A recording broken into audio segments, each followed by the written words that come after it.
This is August 19th, 2025, and we're visiting again with Alice Shue, and she's going to talk about the home she grew up in. There was never enough room in our old farmhouse. Grandpa, mother, dad, 5 brothers, and me. There were really 8 kids, but by the time I came along, the 2 older boys were already out on their own.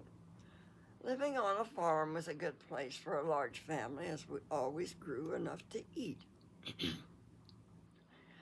Mama thought if by fall the cellar wasn't stocked with at least 1,000 quarts of various vegetables and fruit, both domestic and wild, we would go hungry before the new garden came on in the spring.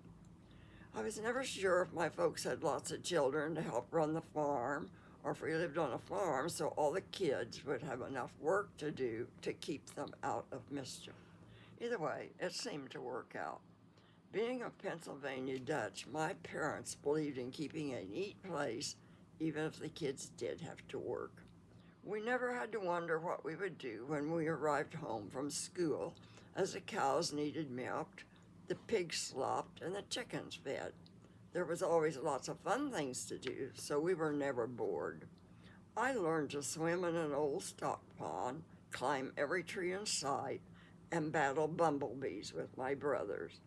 Mother let me run wild just so much, and then like a fish on a line, she would reel me in to learn baking, sewing, patching, and the more ladylike chores. It was from some of the conversations that were held during these times that many of my life's values were acquired. I'm grateful for the ethics that my parents instilled within me.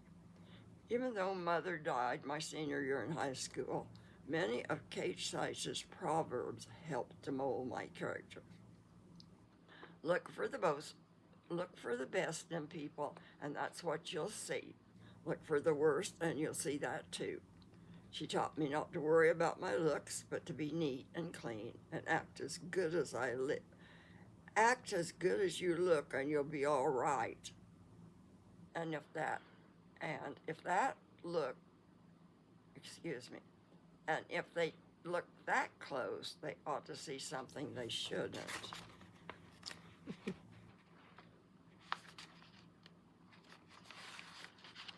I never was real sure what she meant by that. Dad was a firm believer in taking care of his own. Besides all his children, Grandpa Seitz lived with us most of the time until his death at 92. Over the years, there were various and sundry uncles, aunts, and cousins visited. Visited Otis and Katie while waiting for a home of their own.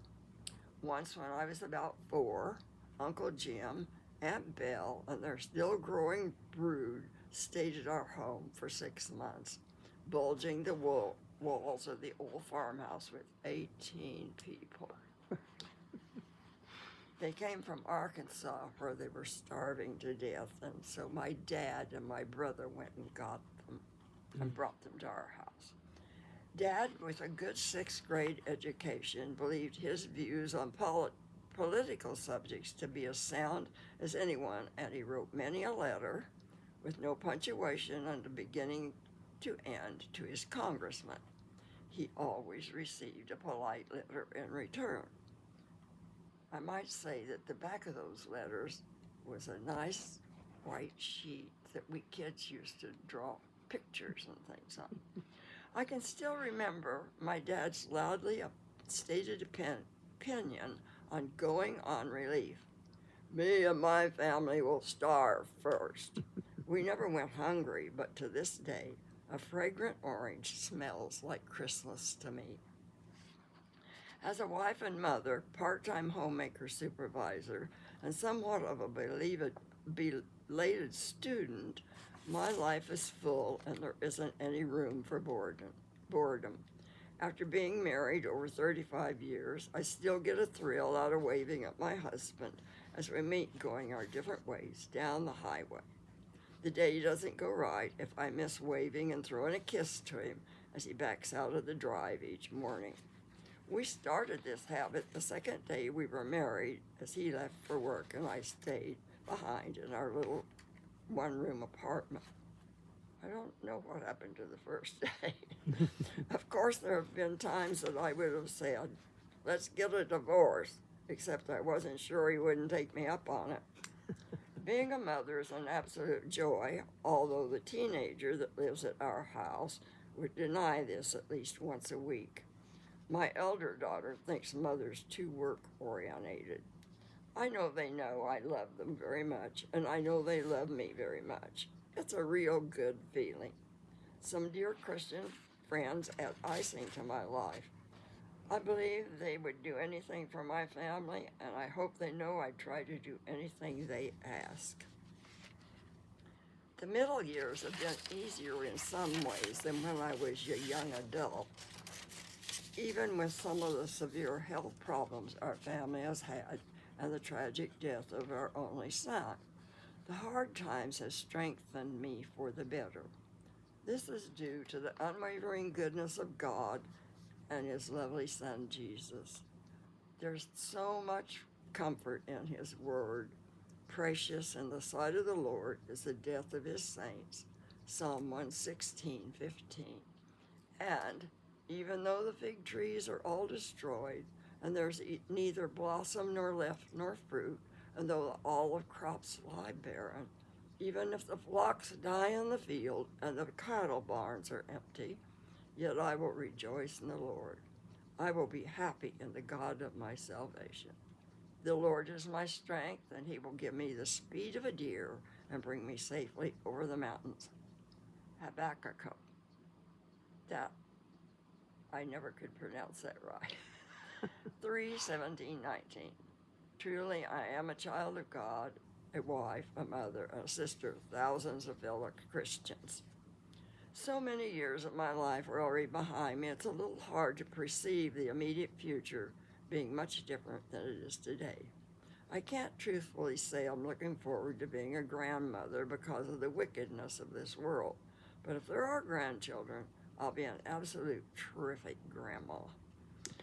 In my job as a homemaker supervisor, I see many elderly people. Some I'd like to be like when I grow old, and a few I sure wouldn't want to copy. The desire to paint, crochet, and someday piece a quilt keeps me praying for good eyesight and limber fingers. Hopefully the future does not hold years of invalidism or life in a nursing home. If such is ahead of me, I pray for the grace to accept it. To accept what life sends me uncomplaining is a lesson I learned years ago from a lovely old saint named Lily. She was crippled with muscular dystrophy and yet continued to do each chore for herself as long as possible, and when she was no longer able, gave it up gracefully. That was Mabel Barker's Aunt Lily.